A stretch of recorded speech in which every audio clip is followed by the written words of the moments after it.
They're like, hey, Danny, could you do me a favor if you go home and you shower tonight? You put saran wrap on your arm so we can keep that Petunia fresh. And I was like, I'm like 10 or 11. I don't have to shower at all if you don't want. Like, that's fine. You're like, Mom, the bosses said I don't have to shower. This week, I'm sitting down with the one and only star from The Adventures of Pete and Pete, Figure It Out, and All That, Danny Tamberelli on Throwback with Nickelodeon. I'm your host, Anthony Padilla, and it's time for some adventures. The star of The Adventures of Pete and Pete, All That, and so much more, Danny Tamberelli. You ready to throw back? I am. I'm ready. I'm ready for this trip down Nostalgia Lane. Nostalgia Lane is my favorite road. It's a great road. So how did it all start for you? Did you know you were funny as a kid? I didn't know that I was funny, but I was doing things that got people's attention in the form of laughter.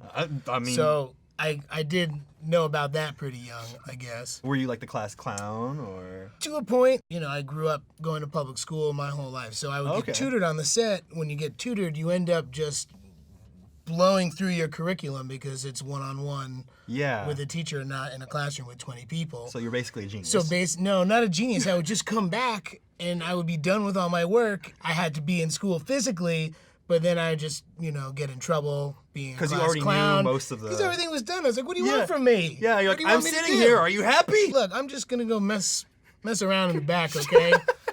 Just leave you guys to do... I'll tell you... Oh, yeah, no, Jimmy, that answer's 17. What did your parents think about the whole thing? You getting cast on a big show and... Well, at the very beginning of it, it wasn't anything. It wasn't a big show. It was just these little vignettes, and it'd be funny to see these little shorts in between other bigger shows that I would watch. Oh, this is cool. So you were just watching a show and you would see yourself? And then it would pop up, yeah. You were like, whoa! Oh, yeah. Were your friends super impressed with that? Yeah, they were fine about it. I went to public school, so there was anytime my head started to get a little they'd bash you down. Ego heavy, yeah. Keep you level. Well, like when I moved in 5th grade, I was the new kid. Didn't matter if I was on TV and they were watching Pete and Pete. I was still the new kid, so I got picked on a little bit at the very beginning. They teased me. They did all sorts of things, but I got them to come around because we shot in New Jersey. Yeah. So I figured out a way that I could bring everybody in the 5th grade class on a field trip to the set of Pete and Pete. What? And then they could be extras in it if they wanted to be. So I got them in the show, and then I got friends. Isn't that funny how it works like that? That is so cool. Yeah. Did you know that you were making something special that held a place in so many people's hearts? It's a tough question because I was growing up while I was shooting this stuff. Right, so it was a weird thing for me because I feel like Little Pete and I shared a lot of similarities, but also a lot of differences. Like I wasn't a big of a tough guy in real life. Going back to it now and seeing how people respond to it and how they're, I see people with Petunia tattoos, for real. Right, and that was the tattoo that your character had in the show? Oh, yeah. That is something really powerful because that's a permanent... Yeah. It's a permanent thing, and they care about the show that much, and it meant that much to them that they had to go and do you like that. How does that make you feel? Like seeing a tattoo from your character? It's amazing. It's really, because it affected me the same way. Because, I was growing up and I was watching it, and it was something that I would have watched if I wasn't on the show. What do fans usually say when they recognize you in public? You look so familiar, man. Where are you from? Do you have to tell them, or do they? It depends. It all depends on how hard I can smell the wood burning in their brains. Yeah. It's like, I got to put this fire out. Like, something bad is going to happen. Yeah. Or, like, the people that'll look and walk by. Yeah. See them again, walk by. It's like, I know you from somewhere. And it's like, did you go to Calvin Coolidge Middle School in Des Moines, Iowa? You're like, no. Nope, didn't. But sometimes I just let it go. I'm like, did you watch Nickelodeon when you were little? Yes. Yeah. Oh, and then it happens. And if they're Pete and Pete fans, usually the next question is, and I don't know why this is because we're all cognizant adults here. What is it? Is the Petunia tattoo real? No. They thought an 11-year-old had a Petunia tattoo? 7-year-old even. You were 7 at the earliest stage? Oh my God. Yeah. So, sometimes they get, intoxicated with nostalgia and it makes them lose their rationale for a minute. It's because they believed it when they were 7-year-olds watching that. And they just got it in their head that it was real. And then usually the person's like, I'm fully tatted up because of Pete and Pete. How did it feel walking around as a 7 to 11-year-old with a tattoo? Felt pretty cool because we were shooting in New Jersey. If I was like off for a day and they were shooting, I would go back to my regular school. Right. So there were times where I go back to my public school with the Petunia tattoo. You still had it? Because, well, we got to a point where they were shooting and we didn't have enough Petunia tattoos to get through whatever we were doing. So they're like, this is a lot of responsibility for you, but you gotta preserve this. They're like, hey, Danny, could you do me a favor if you go home and you shower tonight? You put saran wrap on your arm so we can keep that Petunia fresh. That's a lot of responsibility. And I was like, I'm like 10 or 11. I don't have to shower at all if you don't want. Like, that's fine. I'm like, Mom, the bosses said I don't have to shower. So look, I got carte blanche over here. Yeah. This show's been over for 3 years. Take a shower. I'm preserving the tattoo. So is it true that you learned how to play bass from Iggy when he was on the show? I learned how to play a song from Iggy Pop, a song called TVI, which is a great song. Did any of that influence your music career? Oh, 100%. I basically wanted to play bass forever. Yeah. I've always wanted to play bass. That's what I gravitated towards when I was in elementary school. Then offer it. So they're like, you can play violin or guitar. You're like, bass! Yeah. So I tried the violin. I was god awful at it. And I was like venting about my frustrations on the set, and the prop master, Dan Fisher, he heard me, and the next day he brought me one of his basses. He had a couple, and he had a bass. He's like, I got a dog recently. I can't play the bass. I play the bass, and the dog goes nuts. Yeah. Like, not into it. So he gave me his, which I still have. He gave it to you. He gave it to me. And so that's how I got my bass and started playing. And so that changed your entire life that was trajectory. real. Oh, for sure, 100%. But you yeah, he taught us how to play TVI with Mike, because Mike played guitar. One day we were talking about it. He's like, next day I'm gonna come in. I'm gonna bring my guitar. Like we'll jam at lunch.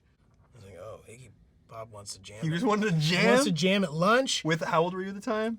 11, 12, yeah. You're just like an 11-year-old jamming with Iggy Pop? Yeah, so he's like, what do you want to learn? I was like, can we play TVI?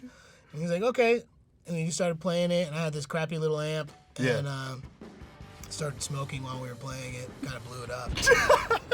What, for real? Yeah, for real. So I'm going to throw out a few names, and I'd love to hear your first reaction to hearing some of these. Michael C. Morona. Michael C. Morona was my TV brother. One of my good friends. He was a groomsman in my wedding. Whoa, for real? Yeah. That's like since I was 7 years old. That's like yeah, deep friends. no, definitely, yeah. Mike and I are still very close. We started doing these like reunion shows back in like 2011 or 2012. They were really fun. And we didn't want to stop hanging out, so we decided to do this podcast, The Adventures of Danny and Mike. And I was like, well, this is my idea, so my name is going first this time, pal, because we all knew last time it was he his was Pete name and I was Ann Pete. Yeah. Just, logistically speaking. True. You're definitely the Ann Pete. So, yeah. Is that heartbreaking to know that his name was first in The Adventures of Pete? Not anymore. Redemption! Redemption, yes, exactly. Lori Beth Denberg. Vital information for your everyday life. I was terrified to take that over because that was her bit. Yeah. And it was really, those are big shoes to fill. So you felt a lot of pressure. I felt a lot of pressure, which is why I just tried to do it my own way and not copy her. Yeah. Josh Server. Josh Server, Earboy. Earboy! Bernie Kibitz. Bernie Kibitz, one of my favorite characters that Josh did, he hated getting into it because it took a long time. Yeah, he said it took like 4 hours. Oh, did he talk about it? Yeah. Nick Cannon. Oh, Nick Cannon. Yes. We were Spice Boys together. Yes. Which Spice were you? I was Harry Spice. Harry Spice. And he was Sweaty Spice. Some of the biggest 90s music stars would come out onto all that. Do you have any standout memories from those times? Oh, boy. I got to play bass with Wyclef. Ooh! That was pretty rad. That's so cool. Yeah. Do you have any memories that stand out to you, in particular with Britney Spears? I saw something online about that one. I see what you do now. Britney Spears. Who is that again? I ruined a take of probably the first performance that she did because she had a butterfly tattoo on her back. She came out, and we all came out to do the outro, all right, give it up for Britney Spears. Yeah. And I looked, and then I'm just staring at it, oh, yeah. And then they're cut. Danny, can I see you in the booth? And they're I got told in the booth, there's can you not look at Britney Spears' tush? And I was like, I wasn't. I was looking at her. I was looking at her tattoo. Likely story. Yeah, I know. That's my story. I'm sticking to it. So that take never made it in. That take never made it in. The second one did, though. And you're like very much looking Yeah, it was very much. It was the weirdest outro ever. Thank you very much for Britney Spears. And like holding my head. When you were on Nickelodeon and you'd get slimed, you took it all the way. You would catch the slime in your mouth. Yeah, I went crazy. You just went for it. You went as far as you could. I love the reaction that it got. Yeah. And I love that if I did the secret slime action, somebody wins a prize. And like, I was all about it. I mean, I wasn't giving anything away. I was just like, Nickelodeon's giving it away. Fine, no, I want them to have everything. Yeah. Unless the little kid was being a brat. I had a couple kids that were like, you're never going to guess what I do. And then you're like, and I was like, you know what? Now I'm playing the game. I did. Now I'm playing the game, and guess what? You're not even getting a pair of British Knights. Sorry. You broke a lot of hearts, but only because they broke yours. It's true. It's true, but I also sent a lot of people to Cape Canaveral. I never thought I'd be able to ask someone this. What did the slime taste like? It's an age-old question. Yes. Mm-hmm. Well, depending on the brewer... Oh, there were different brewers? There were different flavors of slime? It's the amount of water that you put into it. Right. Different consistency. Food coloring... always the same. For Figure It Out, it was vanilla pudding and water, but depending on how much water you put in, it was either more liquidy or more viscous. I preferred viscous. You prefer? Yeah, because it's like... Can we get the viscous slime today, I would like please? the viscous, please, because I'm putting it in my mouth. And then at least like where it hits, it kind of just stays. Yeah. When it was more liquid, like it would just like... Splash. It would go everywhere. Yeah. And to bring it full circle from not showering in Pete and Pete, I'd shower 4 times a day on the set of Figure It Out because they would slime me at least once a game. You know, we'd do 4 in a day. So I'd like get slimed and be like, all right, Danny, go back in there and freshen up. Did you have like your Cleanest own shower? I've ever been. Oh, good. Yeah. What's the biggest misconception about being a young actor? That we all end up crazy and homeless. I haven't heard the second part. Oh, no. I have heard the crazy part, though. There is definitely a stigma for child actors. And when I went to college, part of the reason I also left was like, I was a jaded 18-year-old kid being like, I'm always reading somebody else's lines and I'm always taking direction from someone else. Like, I play music and this music's mine. And like, that was like sort of how I rebelled of like creatively trying to do something. Yeah, and it was completely based on that. Even though like the last 6 weeks that I was doing all that, we were in the writer's room and creating, and that stuff was really powerful for me. It happened at a point in my life where I was just like, this is great. And maybe I'm going to come back to it, but I want to do something that I feel like I can, you know, that really is truly my own. And then I came back to New York and I started writing sketch comedy again and producing videos and stuff and just getting back into being creative on that side, which made me want to continue, you know, doing other things. Sometimes people don't have that outlet. I'm very thankful that I had music as something that I could like take as my own. Yeah. Because I feel, to what you said, that there are some people that go through the ringer as a kid and they do a lot of fun things, but they've, you know, worked their whole life and they didn't necessarily find a hobby or find something, and then they're left with like, well, I don't have any acting gigs to get into, so what am I going to do now? There's no sense of self at that point. Right. So, you know, and you are vulnerable as a kid. Like, I've had great parents, you know, like I would come back from LA from doing all that, and my dad told me that this isn't going to last forever.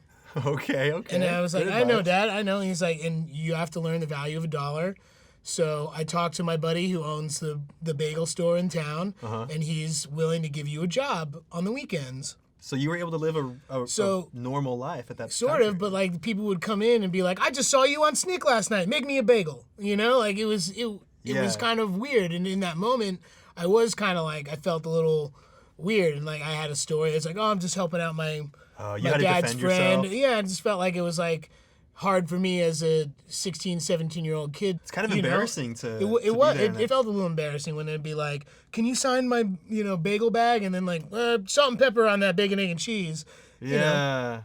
But I wouldn't change any of it because it kept me grounded. It kept me, understanding what it takes to like work and be a human, and those things are important. And not all parents have that kind of compassion, unfortunately. Stage parents are a real thing. It's a stereotype for a reason. Mm-hmm. Their first notion isn't, is this going to affect my child in a good way or a bad way? Like, my mom nixed a couple big things that, would have made me a lot of money. She used to say that I don't want you to do anything that makes you end up on the psychiatrist couch later. Okay, yeah. And she was right. You know what? I have a clean bill of mental health, for what it's worth.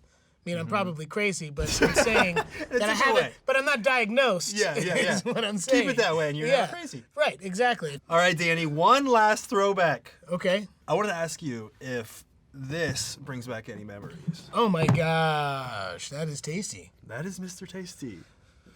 Let me just see here. Can you smell it still? Yeah? It's his. It is his. Does it bring back any memories? It makes me hungry. Yeah? Yeah. Does it bring back any memories, especially now? If you do grand hand gestures, like yes. Yeah. How about a yes? No. Yes. Now I'm sad that I wish he was here. I thought that was gonna be fun, but. Now don't worry, I'll be back. First hot day like always. Oh, he's back. Thank you. I'm sorry. It was like... too real. This was too real.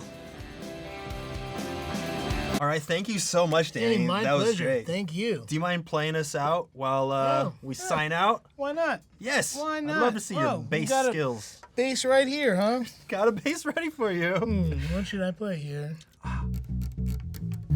And thank you so much for watching. Be sure to subscribe for more Throwback and let us know who you'd like to see on the show next. We'll see you next time.